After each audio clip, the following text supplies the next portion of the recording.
Yes, we are live. Bankman fraud. Couldn't have picked a better name, right? When I said his name might make you suspicious, Bankman fraud. I wish I'd called out FTX. That's the truth of the whole matter. Because I'm into cryptocurrency. I've been into cryptocurrency for a lot longer than most people. And I did know Celsius was going to go down.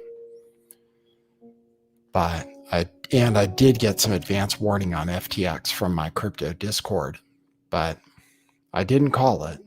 I should have known. There were some signs.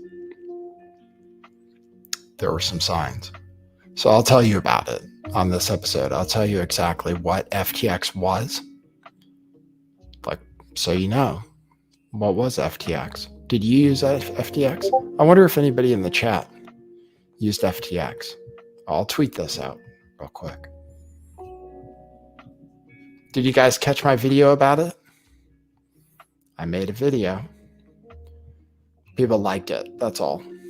So maybe you watched it and this is your first time watching the stream, in which case I appreciate you. Thank you. Thank you for thinking of me.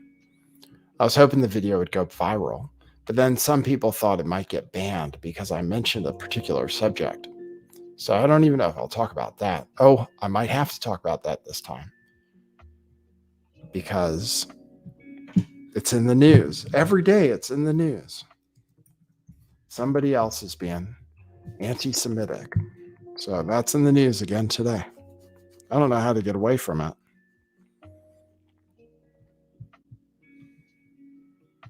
Somebody else was being anti-Semitic over the weekend. Some people think he was just making jokes, but some people think it's really the end of the line and that we're going into a brand new time. Like anti-Semitism is on the rise. I'm here to tell you. The Watcher says, always thought FTX was dodgy. Yeah, they were promoted by the World Economic Forum. They were on the World Economic Forum homepage or on one of their pages, FTX. And it is a story about the elite. Definitely these young people involved at FTX, you know, they went to MIT and stuff. So it is a story about the elite in that sense. But also, they're in a business. I'll explain the business they were in for you, so you know. And then the biggest story is about whether this is what people are claiming. And I want to review that with you. People are claiming that money that was designated for the Ukraine, for Ukraine aid, was laundered through FTX and then given back to Democrats for the election campaign. So I have to report on that. And I'll tell you the real story. It's not quite as simple as that, but it's an interesting narrative. People pick up on different things. So the narrative people picked up on is that money was laundered through Ukraine, through FTX, back to Democrats. It's not exactly that simple, but I'll explain what did happen. He did give a lot of money to Democrats. Second leading donor after George Soros. Yeah, you can look at that list of other top Democrat donors like Michael Bloomberg. So those are some of the top Democrat donors. And then, but actually, they also gave to Republicans. So I reported on that. They also gave to Republicans, and actually one of the Republicans decided he's going to give the money back because he doesn't want it. Dirty money. A bunch of influencers got paid promoting FTX. And I can tell you about the life of a cryptocurrency influencer because I almost got into that business and what it takes and like what it's all about. And you've never seen me run ads. You've never seen me run ads for cryptocurrency, although I have used but this is how they say people get paid is through referral links. So I've had a referral link for Coinbase before, but Coinbase didn't go out of business. And I still think of all the dirty shirts in the hamper that Coinbase and actually Binance are probably some of the cleaner ones. And any of the ones domiciled in the United States of America are not too bad, like Gemini. You can't. Is crypto dead? Is crypto over? Did you sell it? Are you suicidal? That's what they're saying. Some people are saying you have to talk about this like with great sensitivity because people are suicidal right now because they lost their money, because they were gambling with it on FTX. That's what people were doing on FTX primarily. Not so much investing as gambling. That's primarily what it was a website for. And actually, one of the people involved was previously involved in a gambling scandal. So I'll show you that. Let's see if I can start with my intro. Thanks for joining me for the show today. Good to see you. It's Monday. We made it through the weekend. The elections are almost over. They're like halfway done counting in California, I think.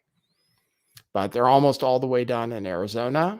And I'll tell you guys, my political betting career was basically ended by this election. So I'll have to go over that too. So I'll tell you everything that's in the news. Thanks once again for joining me. Let's see. I have something that I start the show with sometimes. Okay, cue musical intro. Boy, that's brilliant.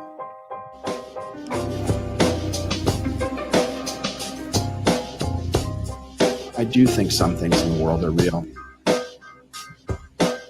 Like you guys. You guys are real. Most of you.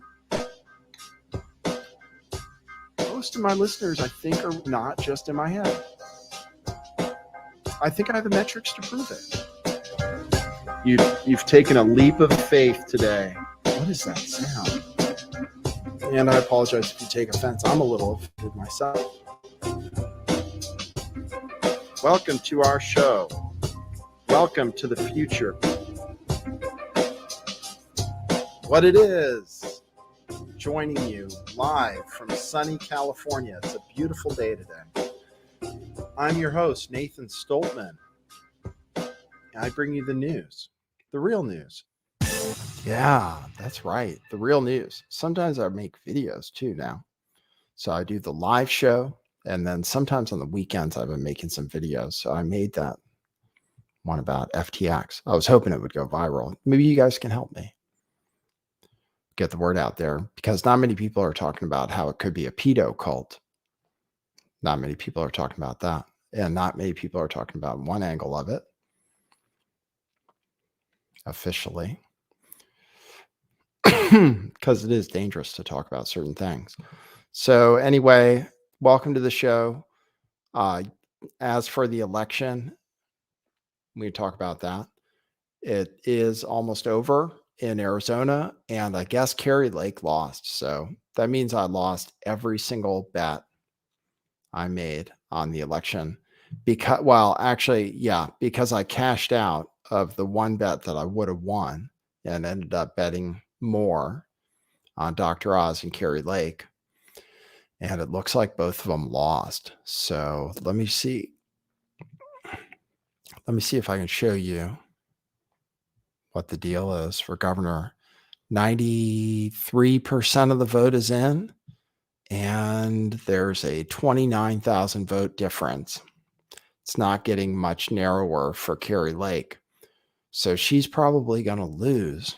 And that means, I had a really good betting career going, but it shows that you can just lose it all in one election because that's what I did. I bet on Dr. Oz. I bet on Blake Masters in Arizona. I bet on Carrie Lake in Arizona. And they were all odds-on favorites. And actually, I could have cashed out with a profit before the election because people thought all those candidates that I bet on were going to win. But in the end, they all lost. So it just shows you, just be careful. Gambling is truly that. It is gambling. And actually, one of the bets that FTX made, so one of the assets that Alameda Research was holding was a $7 million bet that Trump isn't going to win the election in 2024. So, which actually might not be a bad bet, which actually might be a good bet, but they'll never see the results of it. But that's one thing. And you can make that bet right now, probably not with $7 million. You know where he got the money from? First, let me tell you where I get money for doing this show. Because I don't have sponsorships from shady characters, because I did get offered at least to promote one shady NFT video game. And I got another email about some shady something or other. They do, and actually, I don't think anybody should apologize for advertising for FTX. And I don't think Tom Brady needs to apologize, because what do they know? Really smart people got fooled by Sam Bankman-Fried. So what do you expect a quarterback to do as far as due diligence that all these other people didn't do? So you can support this show. It's independent, truly, at buymeacoffee.com/lifttheveil. That's an alternative payment platform to PayPal and YouTube, because YouTube takes 30% and they demonetize pretty much all of my videos, including the video I made about FTX. So you can go to buymeacoffee.com/lifttheveil and leave a message, and I will read it. And you can leave it anytime, even after the show is over, and I'll read it on the next show. But what was I saying about FTX? Yeah, I don't have any of those, but I also have t-shirts. You can go to truthclothing.io. Some people have been picking up this hoodie, and I was just wearing this the other day. People give me props. Even here in California, when I wear this propaganda hoodie, they say, "Oh, I agree." So pick up one of our shirts. Go to truthclothing.io. And then, yeah, I think that, as a matter of fact, promoting FTX was not something that people need to apologize for. A lot of people got fooled by FTX, like really smart people. And Sam Bankman-Fried had this thing about him where he said he was into effective altruism. And they're saying that might have been his downfall. They're saying his downfall could have been that he thought he was doing good for the world. And that's why he decided to take unnecessary risks. So what's FTX? I did a poll the other day for how many people watching the show own cryptocurrency. And then I could do a subdivision of that poll for which people actually own cryptocurrency and don't have it on an exchange with counterparty risk. But about 40% of people who tuned in said they owned cryptocurrency. So eventually, the future, it's going to get closer to 100%. I'd say more likely that percentage is going to go up over time, which is why I like cryptocurrency. So that's about how many people own it. If you lost money in FTX, or you had money or even used FTX, go ahead and say so in the chat. And let me know if you lost money. And let me know if you're suicidal or anything. Because like I said, there are stories about that. Every time crypto crashes, I was listening to a Twitter Spaces, and one guy said, "Hey, if you lost money, it's your fault because you haven't been listening. You shouldn't be keeping your cryptocurrency with a bank, with somebody else, because then it's not yours. If you don't have the keys, then you don't have the cheese. Not your keys, not your coins." There's a lot of different expressions for it. So if you had your money on the exchange, it's your fault. Some people are saying it's your own fault. You should have known better. You don't need to use exchanges.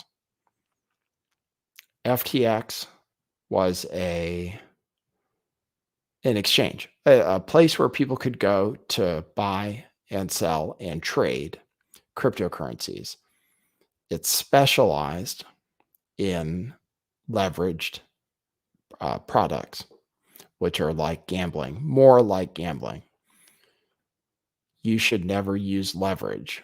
You don't need to with something with as much volatility as Bitcoin. It has enough volatility that you don't need to add more by adding leverage, because most of the time when you use leverage, you end up getting wiped out.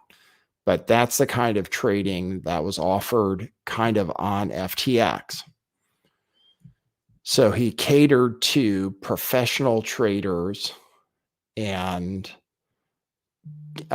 gamblers, basically professional traders and what they call degenerates. So if you like to trade, it's a term that is used like among traders. So if you're a degenerate trader, a degen, then you use leverage. Maybe you'll go 50x or 10x or whatever it might be, a directional bet on a cryptocurrency. You could do that on FTX. And then a lot of the times there were shorts and leverage positions getting liquidated. It was happening on FTX. So actually a lot of professionals used FTX more so than retail traders who were using things like crypto.com and Binance and Coinbase. FTX was based in the Bahamas. They had something in the United States called FTX.US, but actually the token that crashed in value that kind of started everything, BTX token, BTT, you're not even allowed to own it in America. So there were some red flags. I mean, just being based in the Bahamas, you could consider that a red flag. You know, when somebody's based in jurisdictions that are known for having relaxed financial laws like the Bahamas, then that's already a red flag. And then when you have a trading arm associated with you, that's also problematic. So basically, there was FTX, which is a place where people can go to trade. They deposit money, they deposit crypto, they trade it, they withdraw it, whatever. Some people hold it there. But the way a trading platform should work is they just hold your cryptocurrency, they facilitate trades of your cryptocurrency. Maybe they offer you some kind of exotic leverage products like FTX does, but they just make fees. They don't use your cryptocurrency for anything else. This is how they should work. Is they don't use your cryptocurrency for anything else. They just hold it and they give it back to you when you withdraw it, and they hold it on a 1-to-1 ratio. So everything that's being traded is covered on another side of the balance sheet. That's the way it should work. That's the way the guy that runs crypto.com says his works. That's the way Binance says they work. That's the way Coinbase says they work. Kraken, Gemini, that's how Sam Bankman-Fried claimed FTX worked, which is why he's really screwed. They say he's going to jail for life, probably. But he claimed that they didn't do anything with customer funds. Well, it turned out they had this other called Alameda Research, which has that spirally triangle logo, which did investments. So it was like a hedge fund, which was run by this Carolyn Ellison girl, also young, also went to MIT. Her dad was a professor at MIT. The guy, Gary Gensler, who runs the SEC, is also a professor at MIT. So there are those connections. Anyway, they ran this other fund that did investments, and they invested in all kinds of crap, like whether Trump was going to win the election or not. Well, that's all good and stuff as long as those two entities don't interact, but they did. FTX took customer funds and gave them to Alameda to invest in things. And Alameda invested in shitcoins and stuff and lost the money. So in the end, before shit hit the fan, FTX had about $1 billion and they were supposed to have $9 billion, which sounds bad. They had about $1 billion. It was supposed to be $9 billion. That means they had siphoned off like $8 billion. Some people say $10 billion from customer funds that were supposed to be held on the exchange. And they used them to invest in other things. And in some cases, the Bitcoin didn't even exist. Like they didn't even have any Bitcoin. They didn't even have any Bitcoin. That's what's really crazy. When they went to look at their balance sheets, so people who thought they had Bitcoin or that they went to that exchange to buy Bitcoin, it wasn't even real. So that's how bad it is. And they made representations that they weren't doing that stuff. They also, I'll tell you about the Ukraine thing, right? Because that's a conspiracy theory. But also, let me show you this. They also front ran tokens FTX listed on their exchange. This is they being Alameda. I'll show you the Pizzagate thing, right? So there's, you still got to look at the you always have to think about the possible pedo cult angle.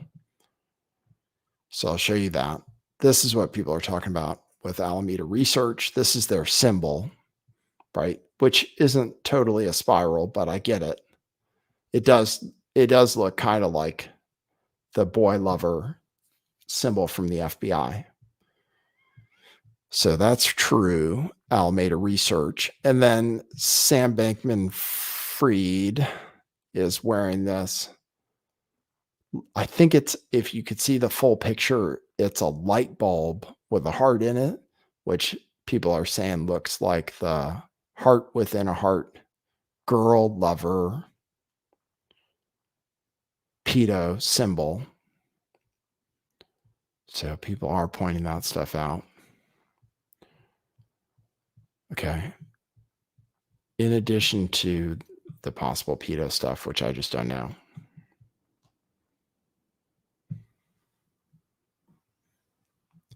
You guys remember Pizzagate? I even reported on that. I was around for Pizzagate. I was wondering if they were going to ban talking about this. This is like the new Pizzagate for a second, but most people aren't going there. Most people aren't going there. People mostly are also not getting into religious affiliations and stuff for the most part. One guy got fired, and now nobody's talking about that. So, which, to be fair, might have nothing to do with anything. What are you? And so this is one thing. Oh, no, this isn't what I was going to show you. This is a reason that cryptocurrency is going to do well. I like crypto. You don't need to use exchanges. You can buy Ethereum and you can take it and put it in a wallet and never have to deal with a bank ever. Alameda front ran crypto tokens ahead of new listings on FTX. So this is just one bad thing that's been uncovered that they did, which makes sense. They actually would buy tokens that were about to be listed on FTX, because whenever something gets listed on a new exchange, that pumps the price. So they had the inside information about coins that were going to be listed on FTX, and they were able to buy them beforehand, which means that they could probably easily sell them for a profit immediately as soon as they got listed. So that's just one bad thing they were doing. And there they are. There's the two of them. Sam Bankman-Fried and his girlfriend there, Carolyn Ellison. So anyway, that's one thing that got uncovered. That's what they were doing. in regards, they did donate to Democrats. Okay. Sam Bankman-Fried donated to Democrats. Sam Bankman-Fried was the second largest donor to Democrats. That's what they'll say. He gave about $40 million. Most of it he gave to some political action committee that he created, some super PAC, $27 million. He did that. So that's true. He did go to Democrats. This is what it says. 69 million total was spent by Bankman-Fried and his deputies on the 2022 election. 40 million was spent by Bankman-Fried, of which 2 million they said went to Republicans for a blockchain and cryptocurrency focused super PAC. 27 million went to something called Protect Our Future Super PAC, which is his own super PAC, which supported various Democrats, mostly in primaries. And he supported one candidate against Nina Turner, for example. So most of it was for primaries rather than general elections. And it was about $40 million from Bankman-Fried. But he had a partner named Ryan Salem, I believe is how you pronounce it, even though it's spelled salami. Ryan Salem was a co-CEO at FTX, and he gave money to Trump-backed candidates who opposed COVID regulations. So he donated money specifically, and it was like to the tune of about $20 million, to where this guy was in the top 10 for all political donors this cycle. He gave to Republicans, not just like Rhino Republicans, but MAGA Republicans. So it mentions in this article, he funded Ted Budd, these are all Trump-backed candidates. Ted Budd, who is running for North Carolina, Katie Britt in Alabama, and Bo Hines in North Carolina, among other Republicans that were supported with millions of dollars. So money was donated to politics that was probably just like other people's money, basically, that they were stealing in a sense. So people who the money that got stolen was money that was put on the exchange where people kept it there, where they had their cryptocurrency, and it was a note on their ledger that said, I own this cryptocurrency and FTX is holding it for me. As a matter of fact, FTX wasn't holding it for anybody hardly, and they were spending it on other things like politics. People are saying that it's like tax dollars went to support, like tax dollars actually went through Ukraine and FTX to go back to Democrats. Well, so first of all, it wasn't just Democrats. Okay, so it's not that simple. In fact, a Republican already is out there. He announced that he gave back the donation. So they definitely gave to Republicans because of this other guy. And second of all, the narrative isn't totally correct. They did, let me see, I can show you. They did, there was something going on with Ukraine and FTX. That's true. Let me see if I can show you.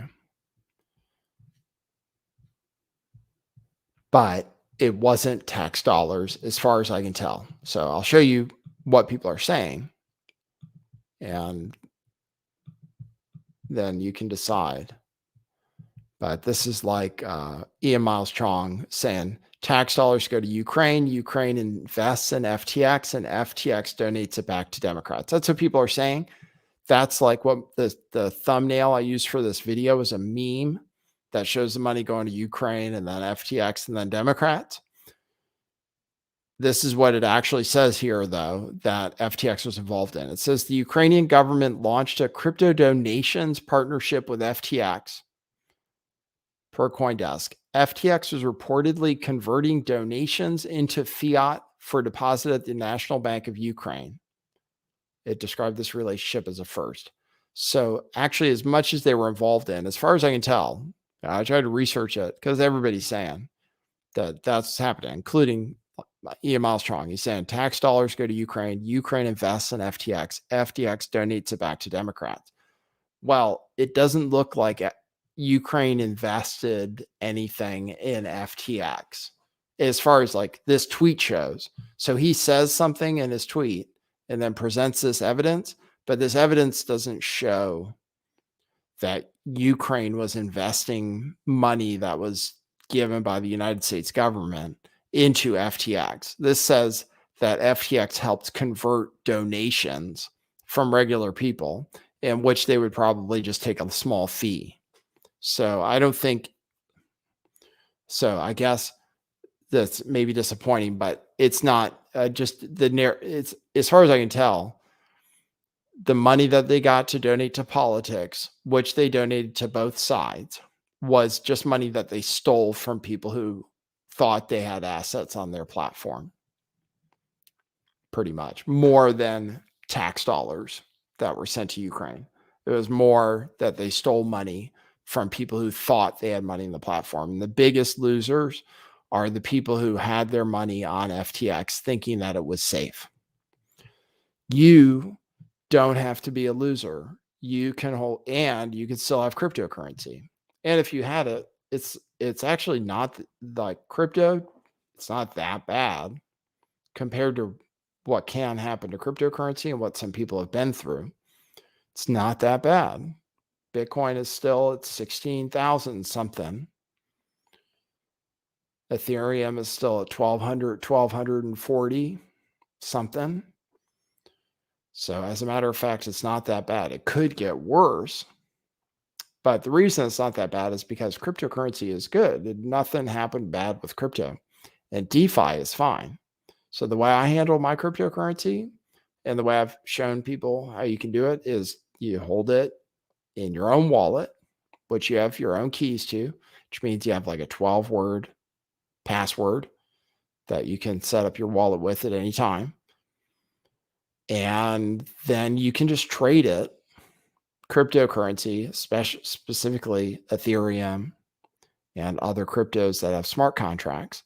You can trade them for US dollar equivalents and hold them in your wallet and trade them. And you never have to use a bank.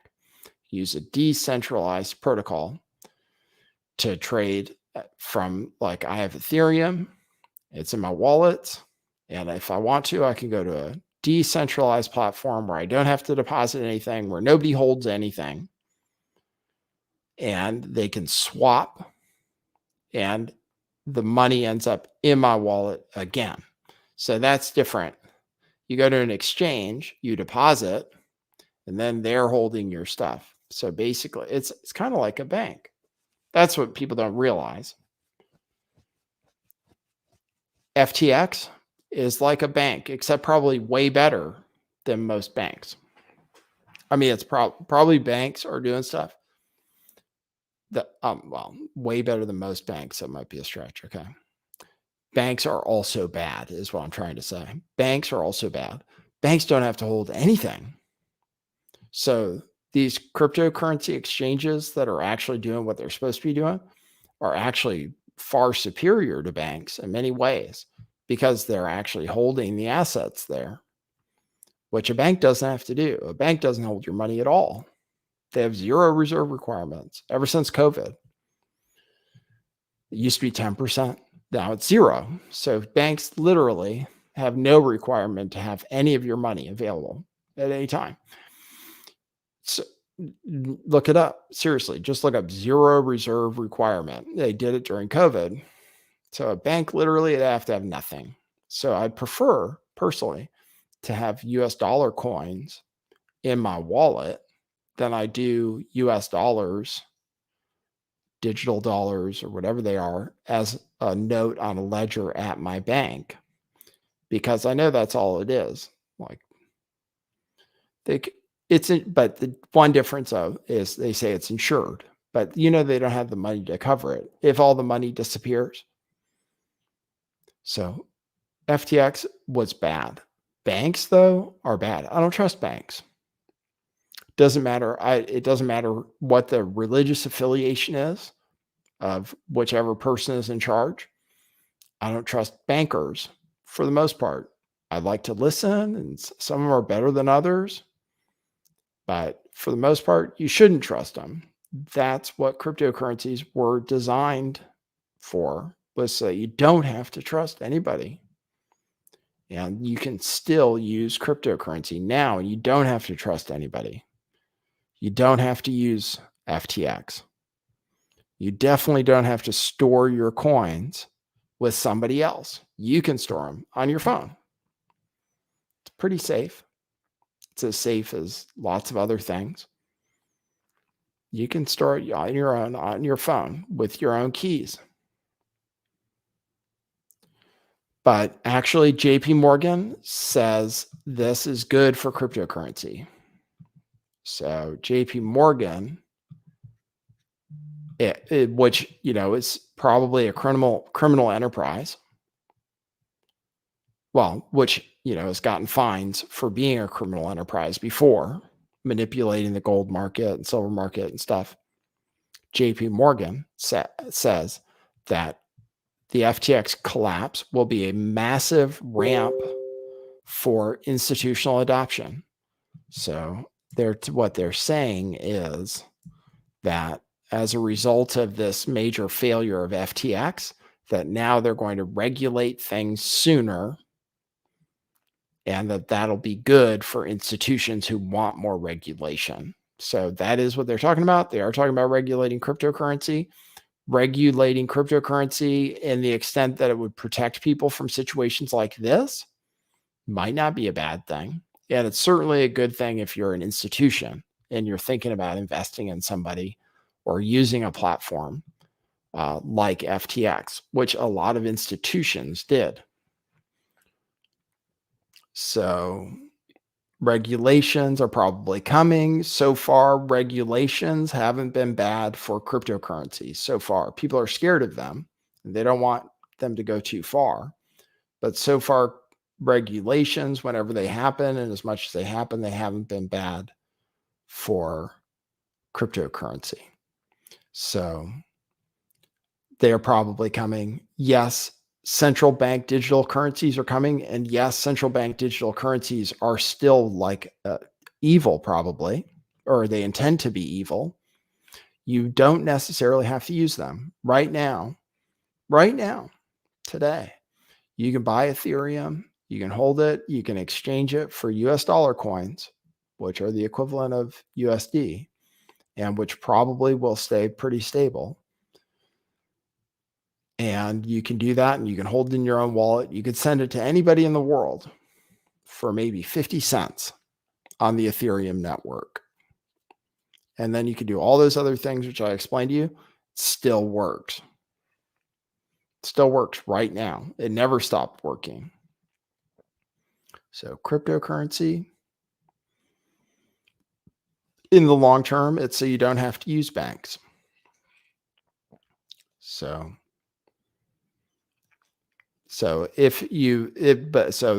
these things are good for crypto in the long term, in the sense that it's good to get rid of bad people. It's good for bad people to go out of business. It's good that Celsius went down. It's good that everybody went down, probably. It's bad for the people who lost money. But maybe in the long term, it's good because it's better for people to figure out what they're doing with cryptocurrency and what cryptocurrency is actually good for. So there you go. That's the story about FTX. I'm still thinking good things about. You can buy Ethereum. I believe you can down directly into your own wallet, where you never have to hold it with the bank, by using MetaMask and on your iPhone and using Apple Pay. You can buy Ethereum and it goes directly into your wallet. So, all right, I think that's the whole story about cryptocurrency today. Thanks for tuning in. If you want to support the show, go to buymeacoffee.com/lifttheveil. I'll read your message. Oh, yeah, let me show you this. Yeah, this is another character involved in this whole thing, which is Daniel Friedberg. So one of the lawyers at FTX happened to be a lawyer who was involved in a betting scandal previously. So this guy named Daniel Friedberg. So he was the FTX chief regulatory officer, and he was the lawyer behind cheating scandals at Ultimate Bet and Absolute Poker, and he was involved in the cover-ups for that too. So there's another character that was involved. All right, let me show you. All right, let me show you some stuff just to tell you about free. Let me just play you a clip about free speech. And thanks for tuning in. What do you guys think about FTX? You think it has to do with Democrats? It mostly doesn't. It mostly is apolitical. Mostly they're just scammers who did something really wrong. If you operate one of those exchanges correctly, you make money and you hold people's money and you don't lose it, then it's a good business. But they weren't doing it the right way. All right, let me play you this. This is just an old clip of Noam Chomsky talking about free speech. So let me play that. I regard this as not only trivial, but as compared with other positions I've taken on freedom of speech, invisible. I do not think that the state ought to have the right to determine historical truth and to punish people who deviate from it. I'm not willing to give the state that right, even if they happen to call. But are you denying that the gas chambers never existed? But I'm saying, if you believe in freedom of speech, you believe in freedom of speech for views you don't like. I mean, Goebbels was in favor of freedom of speech for views he liked, right? So was Stalin. If you're in favor of freedom of speech, that means you're in favor of freedom of speech precisely for views you despise. Otherwise, you're not in favor of freedom of speech. There's two positions you can have on freedom of speech, and you can decide which position you want. With regard to my defense of the utterly offensive, the people who express utterly offensive views, I haven't the slightest doubt that every commissar says, you're defending that person's views. No, I'm not. I'm defending his right to express them. The difference is crucial, and the difference has been understood outside of fascist circles since the 18th century. Is there anything? There you go. So that's Noam Chomsky talking about free speech. So that's how some people feel about free speech.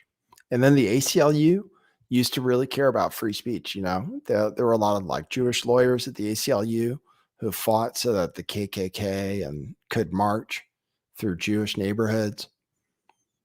So you see Noam Chomsky, he's for free speech. But on the other hand, the ADL is not for free speech.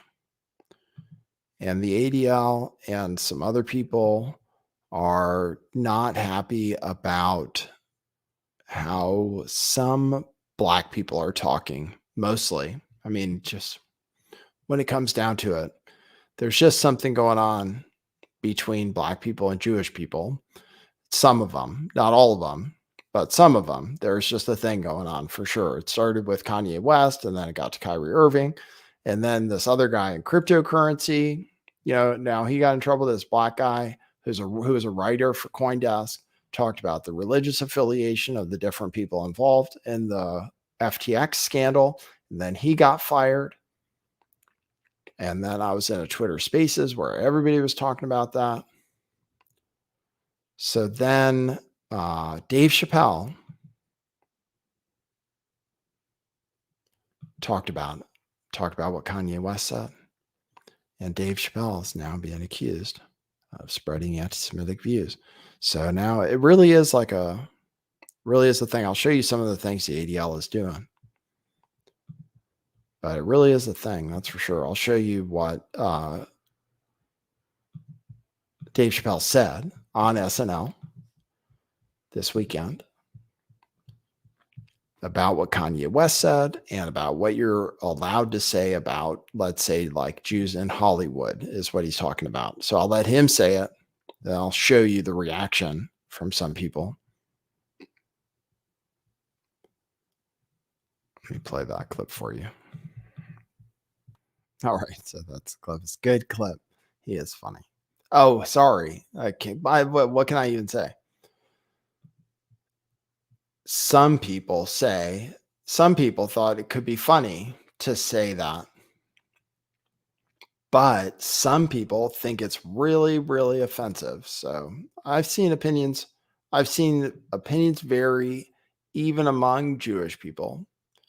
But some Jewish people are very offended. I'll show you examples of people who were offended by what you just heard, which is that, there are coincidences that you're not supposed to talk about. And here's one reaction to it. Adam Feldman says that Dave Chappelle SNL monologue probably did more to normalize anti-Semitism than anything Kanye said. He said. And then, Avi Meyer, who might be a spokesperson for the IDF. Let's see. Avi Meyer said it's coming fast and furious now, from Kanye West to Marjorie Taylor Greene, Ilhan Omar to Dave Chappelle. Anti-Semitism is being mainstreamed to an extent we haven't seen in recent memory. Now is the time for non-Jewish allies to stand with the Jewish community. We need you, he said. So, geez, it makes me wonder about whether I'm not sensitive enough. Maybe I'm not sensitive enough because I didn't think it seemed anti-Semitic. Didn't seem like he was saying anything hateful about Jewish people, but people perceive it that way, So there is definitely a thing going on. It's continuing to go on. And you can see it by what people tell each other on Twitter and the memes that are posted and some of the things that are trending, that some people are talking about it. Jonathan Greenblatt with the ADL is going to be working with Adidas to educate school athletes on the danger of anti-Semitism. So Jonathan Greenblatt, proud to be working with Adidas on a new multi-stage partnership that will allow the ADL to create a new anti-hate curriculum for school athletes, help tackle anti-Semitism and bigotry in sports, and scale up our anti-Semitism education programs across the country. Wow. It's crazy. And meanwhile, they say Trump is anti-Semitic, right? Remember, that's what they say. Recently, it was accused of anti-Semitism, right? That they say Trump's racist, he's anti-Semitic, he's a white nationalist. Just whenever anybody tells you that Donald Trump is anti-Semitic, just show them something like this. This was Trump being honored at the Zionists of America, the Zionist Organization of America gala. Here he is, where Donald Trump received.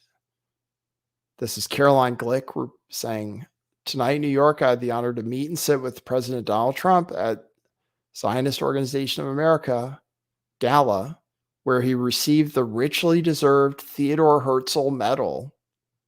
No U.S. president has been a better friend to Israel or American Jewry, she says, than Donald Trump.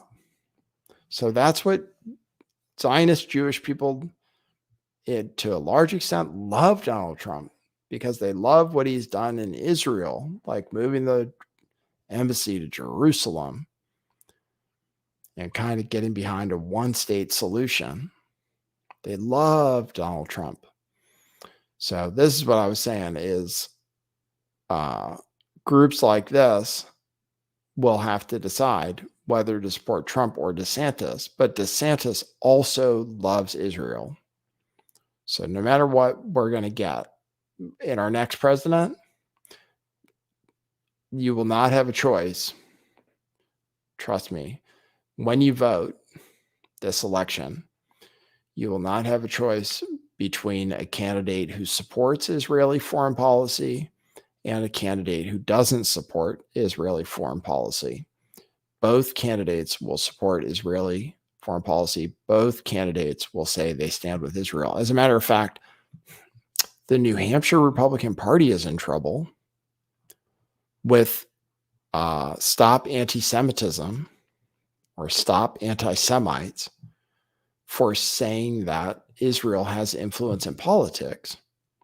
And then they actually showed this promotion from AIPAC, which talks about, brags about how much influence they have in politics. So that's weird. So I'll show you that too, just because it's on topic. And we're not anti-Semitic here. In fact, we love Jewish people. But they do have influence in politics. So I think that's fair to say. Jewish people do have influence in politics.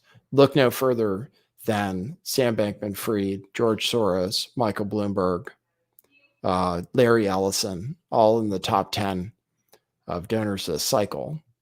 So it's true that there is some influence in politics. You can follow the money on that. But anyway, this is AIPAC. This is from the New Hampshire Libertarian Party, which was just mentioning it. So this is AIPAC's promotional video.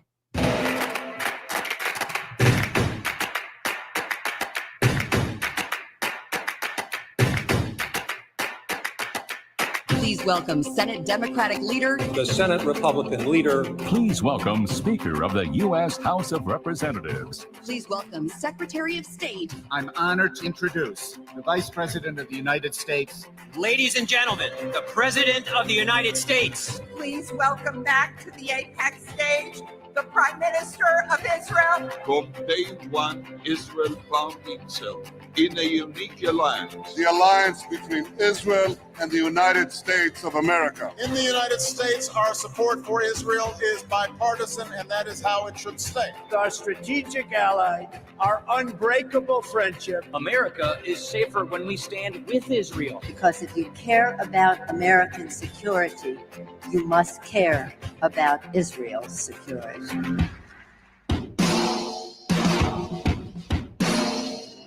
My friends, America and Israel need you more today than ever before. May God bless Israel. And may God bless the United States of America. Thank you.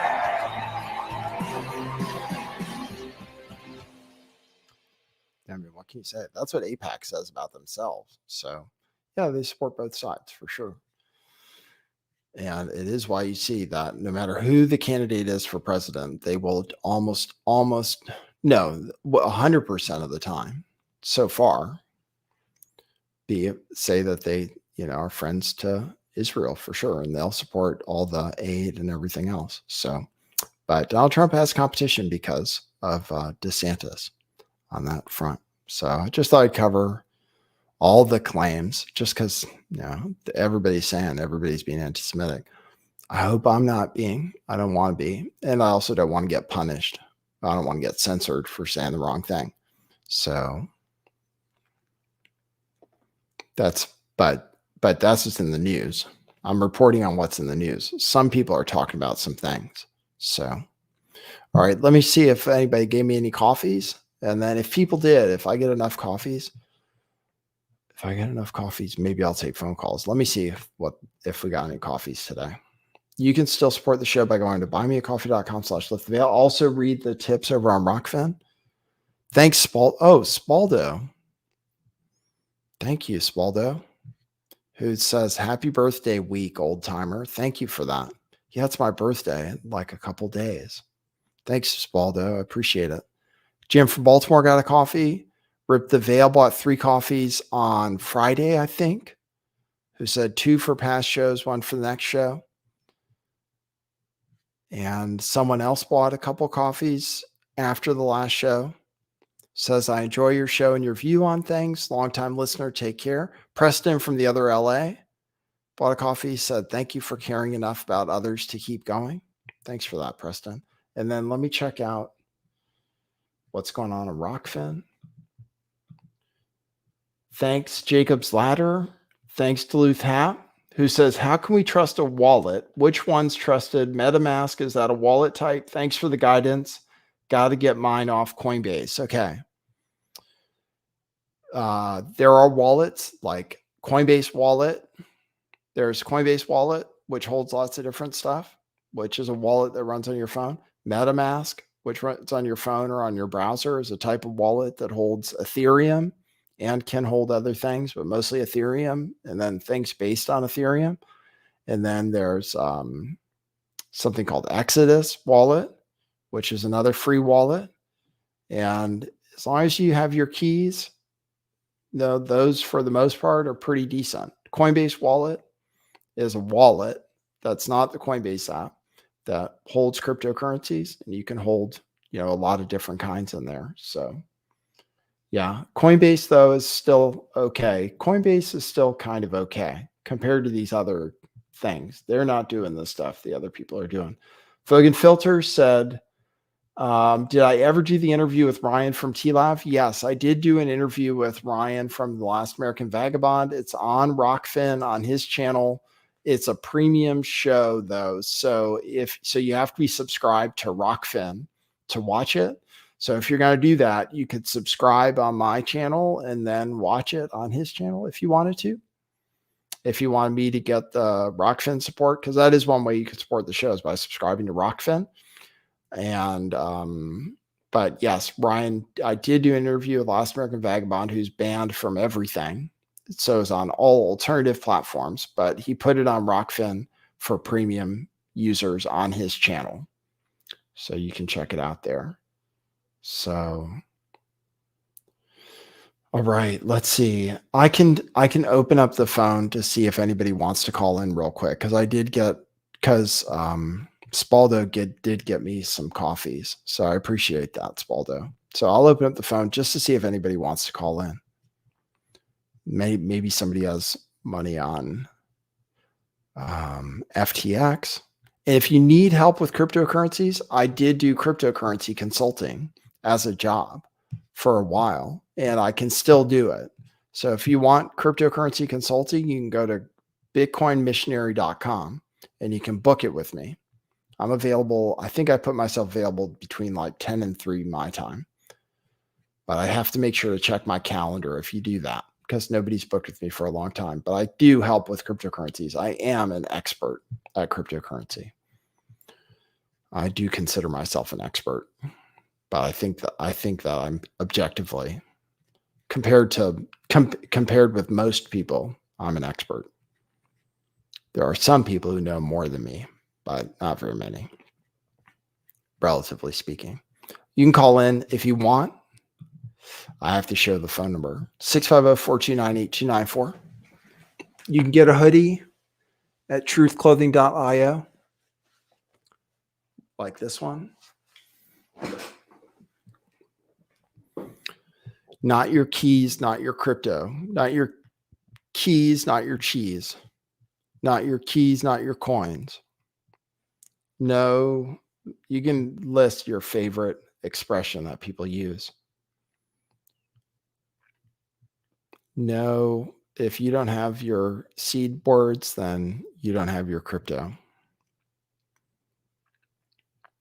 And then you guys let me know. I'm also watching the chat. If anybody has any questions or anything, I can answer them real quick. I'm just doing a little extra because people did donate some coffees. Spaldo mostly, actually. And then I can look to see if anybody else has any coffees coming in. Thanks, everybody, for tuning into the show. It happens weekdays at around 5 p.m. Pacific time, 8 p.m. Eastern time. Hey, JJ in the chat. Jay Sand says, you think Vagabond is a Fed? He's definitely not a Fed. Ryan Christian is not a Fed. I'll say that. I've known him for some time. And you can get his t-shirts too on our website, truthclothing.io. All right, I'll see it. I open it up for phones without previewing people, without letting people know they might want to call in. So it might not be that anybody calls, which is actually fine. Doesn't mean people aren't interested in the show. Just means that nobody felt like calling today. And it could mean that the technology isn't working either. 650-429-8294 is the number. I don't always take calls. When I do, it can be interesting. I'll give it a second. Miss J says only invest as much as you're willing to lose and buy the dip. See, I can't give financial advice, but I would say, like I did buy some Ethereum around 1200. I was like 1200. That sounds really good. But it could definitely go lower. And I have extra saved. I'm going to buy more if it goes down to 1,000. And then I'm going to buy even more if it goes down to 800. Ethereum. That's what I've been mostly stacking up on lately is Ethereum. Because I like that I can trade it on my wallet. Hey, you're on the air. Yo, what's up, man? Hey, what's up? Yo, it's Harold. Hey, Harold. How you doing? I'm doing good, man. I was just calling to say what's up, all right? Okay, that's cool. All right, later, bro. All right, cool. Thanks, man. See ya. Oh, that's cool. He didn't have a topic at all. I like it that people just want to say hi. I'll leave the phone open just in case somebody else wants to call in. Jelena said Bitcoin was going to go down to 13,000. She said, but it didn't go down that far yet. I'm looking at the chart right now. It's looking good. ETH is all the way to 1259. I don't know. I mean, could come back. When it comes back, it's going to. Oh, Edward Snowden tweeted about Bitcoin today. He said he's thinking about getting back in. And he said the last time he tweeted that he was interested in Bitcoin, the price went to the moon afterwards. So Edward Snowden is saying he's thinking about buying Bitcoin and that he's also a predictor of when Bitcoin's going to moon. So who knows? Right now it's going up though. Right now I'm looking at the charts. I'm looking at the charts all day. I'm excited for cryptocurrency right now. When the price goes down this much because of like bullshit scammers, I think, oh, that's a good time to buy. When everybody's talking about crypto's dead, I'm thinking, oh, that's probably a good time to buy. But I could be wrong. I was wrong about the election. I definitely lost money on the election, so I can be wrong. But overall, I'm feeling good about crypto. I like cryptocurrency. The technology works. Bitcoin is good. Ethereum, though, might be better. Ethereum might be better. So that's what I've been buying recently. I have my Bitcoin, and I'm accumulating Ethereum. Hey, you're on the air. Hey, Nathan. How's it going? Good, thanks. How are you doing? Pretty good. Getting an echo. Are you? Shouldn't be for me. Yeah, big time. Yeah, I was just wondering if you thought there's any chance Barry Lake could pull it out. Oh, through, I don't think it's possible anymore. I don't think it's possible that okay, I'm looking at the votes right now. It did get closer again just now. It says 98% of the vote is in right now, and she's still 20,000 votes apart. So I don't know if there's enough votes left. She closed it a little bit because it was 30,000 votes, and now it's 20,000. But I don't think there's a chance. I think she's lost it. What if she pulls it through at the last minute or something? Yeah, I don't know. Maybe they'll do a recount or something because it is really close. Obviously, I mean, there's like 2.5 million votes, and it's only a difference of 20,000 right now. So I could see them doing a recount. I mean, they're less than 1 percentage point apart. So I could see maybe them doing a recount, possibly, but I'm not sure. I'm not holding out hope. I'm feeling like she probably lost. Yeah, it's pretty wild because that Hobbs lady wouldn't even debate her. I know. And the polls also, I mean, it is really weird because Carrie Lake was doing better in the polls, and I expected the polls to be wrong the other way. Like in the past, the polls were wrong about Trump because they undercounted people who supported Trump. So I kind of thought it would be the same with Republicans this time, but for some reason, I don't know. She was the big favorite to win, Carrie Lake. I mean, the betting odds were way in her favor in the end. So I don't know what happened. I mean, you know, you could blame Trump and say, oh, it's because she supported Trump and people decided that they're not into that. But I don't know. Yeah, the Katie Hobbs lady seems to just have some knowledge that she's going to win no matter what. So she's the secretary, right? So. Right. I know it is weird that she's the one counting votes. So yeah, I'll look into it. You know, if they stole the election, I'll see if there's any evidence of that. Yeah, right now I don't know. I thought she was going to win, and it looks like she's not gonna. So yeah. From everything I've heard, it's a pretty conservative state, right? So it's pretty interesting to see it go that way. Yeah, it is really interesting. Yeah, it's surprising. So maybe there were shenanigans. I guess we'll have to find out. If there were shenanigans, Carrie Lake will definitely be looking into it. So yeah, she's probably some kind of rising star. Yeah. Some people are talking about her running for president. So yeah, cool. Well, anyway, just want to say hi. Cool, man. Good talking to you. All right. Peace out. All right. See ya. All right. That's cool. All right. Took a few phone calls. Oh, somebody else was actually trying to call. So I'll see. You can support the show. Buymeacoffee.com/lifttheveil. I'm refreshing it. Okay. And then I'll see if there's another call. Some people are saying they cheated. Some people are saying that we shouldn't keep saying they're cheating because people aren't going to vote anymore. Like Alex Jones is saying that. I have a clip. Alex Jones is saying that Republicans aren't voting because they think everything's rigged. So they're losing because they think everything's rigged. So they're not voting. So they're actually losing because they think it's rigged. So that's a weird thing if that's true. I'll play that clip on the next show. Candace Owens has turned on Trump a little bit. So that's the Daily Caller. But that's because she says Trump doesn't have a very nice personality and turned on her a little bit. So, all right, 3, 2, 1. All right, we'll wrap it up. All right, thanks everybody for tuning in. Good to see you. We'll see you at the next show tomorrow night. Follow me on Twitter at lifttheveil411. If you need any help with crypto, for real, I do know what I'm talking about. You can go to bitcoinmissionary.com and you can book like a one-on-one consultation with me. I can help you out with it if you need that kind of thing. But otherwise, crypto, you can manage it. You can do research and figure it out. It is possible. I figured it out. Yeah, it's possible. All right. Thanks, everybody. We'll see you at the next show. For now, that's what it is.